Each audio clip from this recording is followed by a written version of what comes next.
What's up, good people? Welcome back to my channel and to another episode of Finance Friday. Now, last week we had a very interesting discussion around Treasury bills and bonds, and we were specifically discussing the default risk.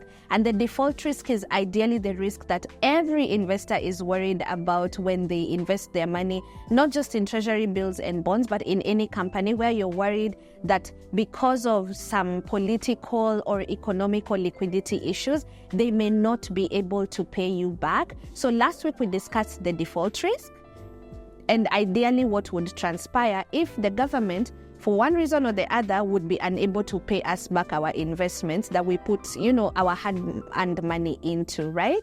Now, for today's episode is a continuation from last week's discussion. We only discussed the default risk, but today I'd like to discuss 4 other risks that are involved in investing in Treasury bonds or Treasury bills and bonds that I think more and more people should be aware. I know we all think and worry about the default risk, but there are also 4 other risks that I'd very, very quickly like to highlight in today's episode so that you're aware of all the risks, even as you're making the decision to invest in government bills and bonds. So let's get straight into that.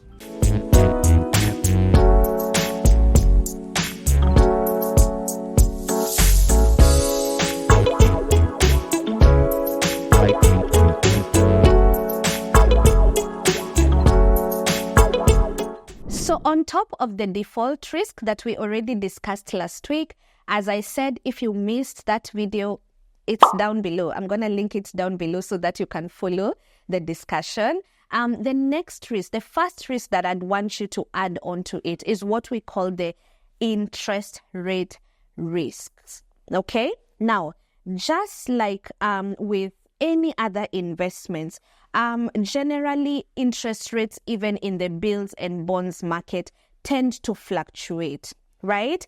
And the thing is this, the relationship between how bonds perform versus interest rate is actually inverse. In other words, the higher the interest rates overall in the market, the more the value of existing bonds depreciate, and vice versa, okay? So when interest rates generally go up in an economy or in the market, you will realize that the value of existing bonds that you actually have would ideally probably go down. Now, you may not really notice this if you've not invested, but maybe you guys can let me know in the comment section, how many of us have been invested in a bond, for example, or you've invested in a bond and you did the application, right?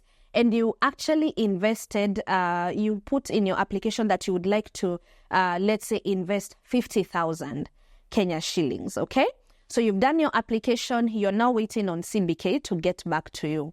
When CBK gets back to you, they give you a number, like the money that you're supposed to transfer to pay for that bond, that where the face value was 50,000, your desired face value was 50,000, you realize that the payment you are asked to make with, or rather by the CBK is, let's say 53,000. So I've had someone ask me, Coach, why am I investing 53,175 and when I was bidding, I bid for 50,000. Ideally, what is happening in this scenario is that you are buying the bond slightly more expensive than how it was. Sometimes you will even bid and maybe the amount will come slightly lower. So you bought that bond for a lower price. So sometimes people don't understand why the face value, even after you invest, the face value will still read 50K, but you bought that bond either more expensive or even cheaper. That is actually one of the indication of these fluctuating interest rates that you see in the bonds market. This is mostly seen also in the secondary market. As I told you guys, with government bills and bonds, we have the primary market, which is where you buy bills and bonds straight from the source, who are the Central Bank of Kenya, for example, here in Kenya. And then you will also have the secondary market where you go through brokers, okay? Now, where does a broker come in? A broker comes in when, for example, I bought a bond in the primary market it's supposed to be like a 10-year bond, but I'm not able to wait it out until the 10 years. I need to liquidate my bond maybe in year 5 or in year 7. You would ideally need to go through the secondary market so that you can be able to sell that bond and try and recover your money before maturity. So then is when you will actually realize how the interest rate risk plays out, because it will decrease the value. If the interest rates are so high, you will sell that, like it will decrease the value of your bond. So you might even liquidate or sell that bond at a loss, right? So they are inversely related. When interest rates go very high in an economy or in a market, you'll notice that the value of bonds come down. When interest rates are slightly low, the value of bonds also goes up. So how do you actually mitigate? You can't completely 100% mitigate against interest rate risk, because that's not something we are in control of.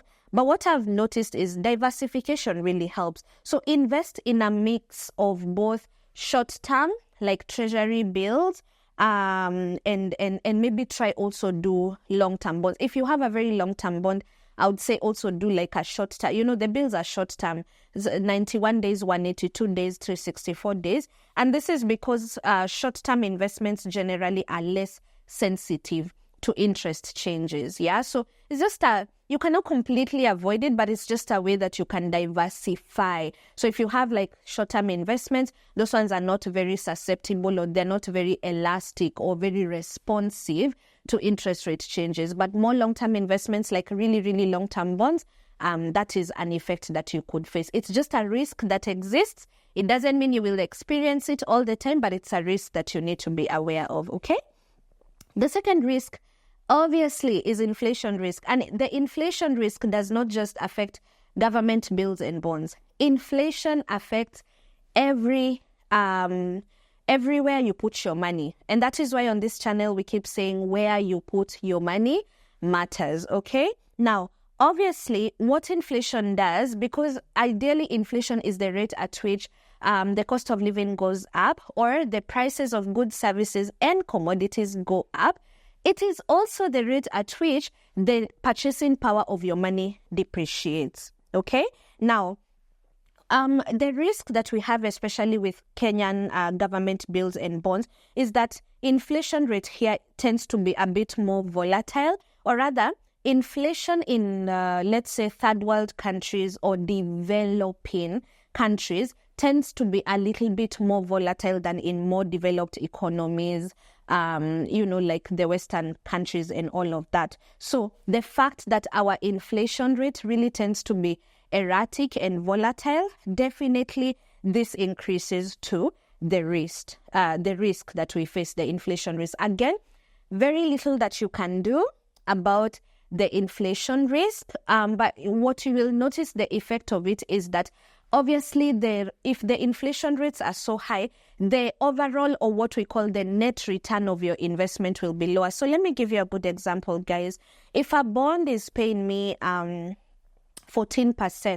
per annum and the rate of inflation in Kenya is 7%, my real return is 14% minus the 7% inflation rate, which would ideally mean that my real return, my net return, would be 7% less, if we take into account inflation. So if inflation was lower, maybe at 4%, right, with a bond that is paying me 14% per annum, then my real return would ideally be how much? 10%. So the higher the inflation, the less your net return. The lower the inflation, the better for you. So that's just a risk that we ideally face. And again, what I would say as a mitigation strategy, as I said, there's no such thing as completely mitigating against the inflation risk. However, diversifying your investments and just ensuring that you are maximizing returns in investments you understand would ideally be able to help you just maneuver seasons of very high inflation in terms of returns on your investments, okay? Obviously, the third risk that you need to be aware of, especially when it comes to bonds, because they're very long term, is liquidity risk, especially if you bought your bills or bonds in the primary market. Now, liquidity literally just means the difficulty in converting that asset back into cash without necessarily losing your money. And this is a big challenge.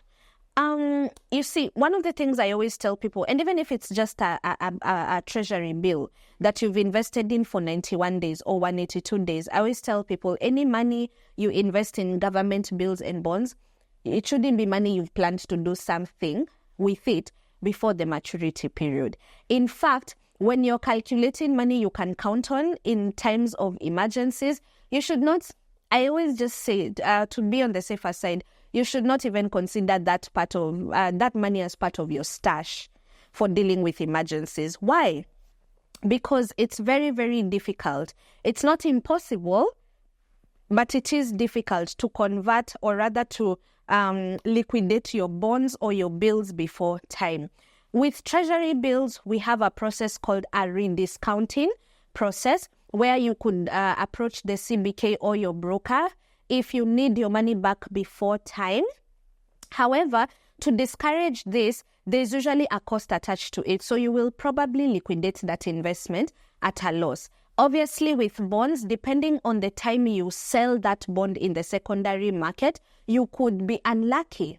If you are trying to liquidate a bond when the interest rates are so high, which means the value of the bonds are so low, you will literally liquidate that bond at a loss. In other words, the amount of money you bought that bond for and the amount of money you will get back, it won't be the same, it will be lesser. Sometimes you're lucky and you can liquidate at a profit, but if you're unlucky, you will liquidate at a loss. Now, one of the things I always say is that, again, a way to mitigate against this is to have other liquid investments. Like, do not allow a situation where all your money is in that one basket, like all your money for school fees, emergencies, and everything is in this one bond. And because you are very overambitious, you put all of it there. Please ensure that you diversify so that you can mitigate against the liquidity risk, such that if for one reason or the other you're not able to liquidate the bond or you're not able to liquidate the bill, then you can access money from other different avenues that you had actually put your money in. Maybe something worth mentioning is that the liquidity risk in, like, for example, a developing country like Kenya is slightly higher than in more developed countries because, in more developed countries, like, systems and structures are there and they are easier to liquidate bonds than what we have here in Kenya. And then finally, the fourth risk is political risk.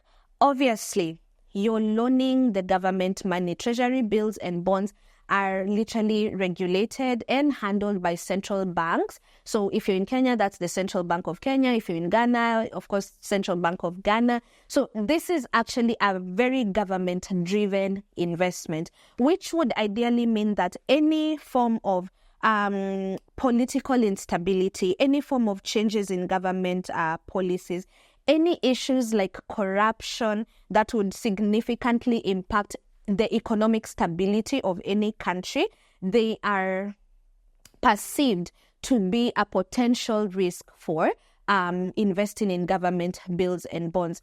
I mean, if a country comes to a complete collapse, like the civilization as we know it in that country is completely debilitated, or the economy of that country completely crashes, or the company goes into, the country goes into war, obviously you are expecting that would significantly affect your returns or even your ability to access money in government bills and bonds, right? So, and this is something we discussed last week when we talked about like the default risk that so many of us as Kenyan investors feared earlier this year. And I see so many also Africans worrying, like, if I invest in government bills and bonds and the political situation in our country is not so good, would that affect? The truth is that it would affect.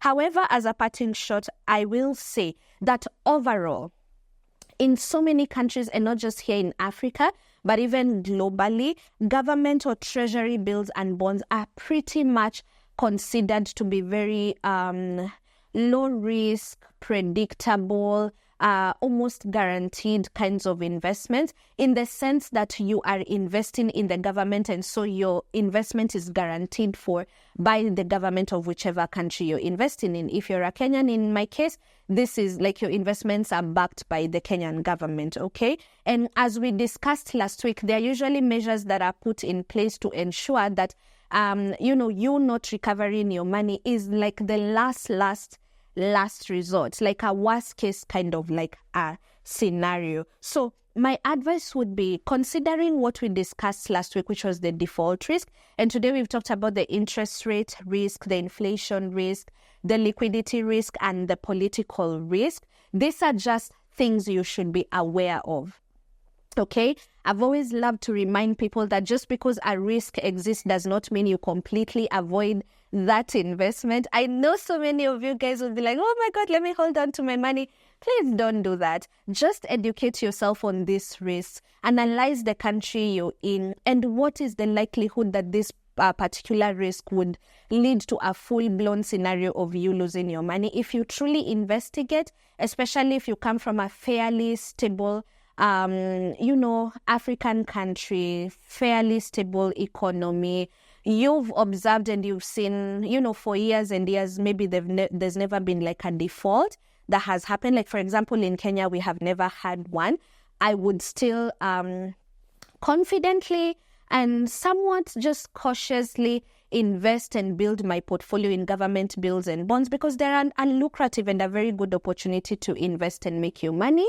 And then, of course, just be aware that these things are possible, they're happening, and do your best to remain aware and walk in terms of what is happening in your country, in terms of what is happening in the economy.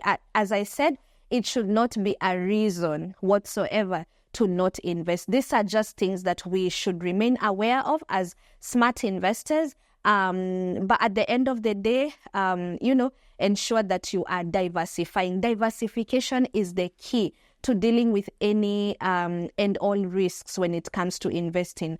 Don't have all your eggs in one basket. So have your money market funds that are liquid and accessible. Have your pension funds, have your mutual funds. And then if you're big on passive income, especially long-term passive income and good returns, build now your bonds portfolio. So I really hope you guys enjoyed this video. Let me know in the comment section if you have any questions or comments. I hope that this series, I'm actually going to just put it maybe in a playlist where the 3 videos I've done on treasury bills and bonds, I've done what they are and how to invest in. I have, last week we did the default risk, and today's video is about the 4 other risks apart from the default risk. So this is pretty much a crash course, guys. You now have a crash course on government bills and bonds, how to invest in them, and also, the risks that are associated with them. If you'd like me to cover any areas regarding, any additional areas regarding investing in treasury bills and bonds, please put your requests down below and I'm going to get some time and also shoot that video for you guys. So thank you so much for watching, and until the next episode of Finance Friday, stay safe.